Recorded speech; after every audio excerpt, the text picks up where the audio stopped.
നമസ്കാരം, എൻ്റെ പേര് അരുൺ എന്നാണ്. ഞാൻ വാട്ടർ പ്യൂരിഫയർ സെയിൽസ് ആൻഡ് സർവീസിൽ വർക്ക് ചെയ്യുന്ന ആളാണ്.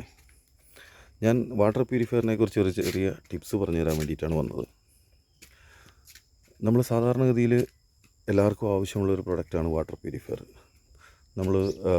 നമുക്കൊരു വാട്ടർ പ്യൂരിഫയർ വേണമെന്ന് വെച്ചാൽ നേരെ ഒരു കടയിൽ പോയി അത് വാങ്ങി വീട്ടിൽ കൊണ്ട് ഫിക്സ് ചെയ്യലാണ് സാധാരണ ചെയ്യൽ. ഇത് വാങ്ങുന്ന രീതി എന്താണെന്ന് വെച്ച് കഴിഞ്ഞാൽ, കടയിൽ ചെന്ന് അവരോട് പറയും, ഞങ്ങൾക്കിങ്ങനെ വെള്ളത്തിൽ ചെളിയുണ്ട്, പൊടിയുണ്ട്, അതുകൊണ്ട് ഒരു വാട്ടർ പ്യൂരിഫയർ വേണമെന്ന് പറയും.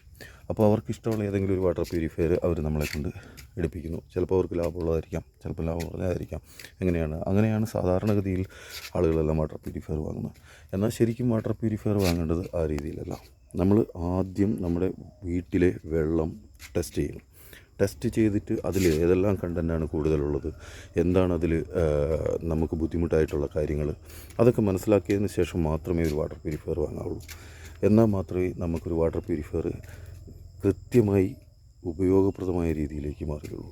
അതുകൊണ്ട് എല്ലാവരും വാട്ടർ പ്യൂരിഫയർ വാങ്ങുന്ന ആളുകൾ പ്രത്യേകം ശ്രദ്ധിക്കേണ്ടത്, വെള്ളം ടെസ്റ്റ് ചെയ്ത് ആ വെള്ളത്തിൽ എന്തെല്ലാം കണ്ടൻ്റുണ്ട്, അത് നമുക്ക് ആവശ്യമില്ലാത്തത് അല്ലെങ്കിൽ നമുക്ക് ഏത് തരത്തിലുള്ള വാട്ടർ പ്യൂരിഫയറാണ് വേണ്ടതെന്ന് ഒരു നല്ല വാട്ടർ പ്യൂരിഫയർ ടെക്നീഷ്യനെ കൊണ്ടോ അല്ലെങ്കിൽ ഒരു വാട്ടർ പ്യൂരിഫയറിനെ കുറിച്ച് കൂടുതൽ അറിയാവുന്ന ആളുകളെ കുറിച്ചോ നോക്കിച്ചതിന് ശേഷം, അല്ലെങ്കിൽ നമ്മൾ ടെസ്റ്റ് ചെയ്യുമ്പോൾ തന്നെ അവിടെ ലാബിലെ ആളുകളോട് സംസാരിച്ചതിന് ശേഷം മാത്രമേ ഒരു വാട്ടർ പ്യൂരിഫയർ വാങ്ങി നമ്മൾ ഫിക്സ് ചെയ്യാവുള്ളൂ.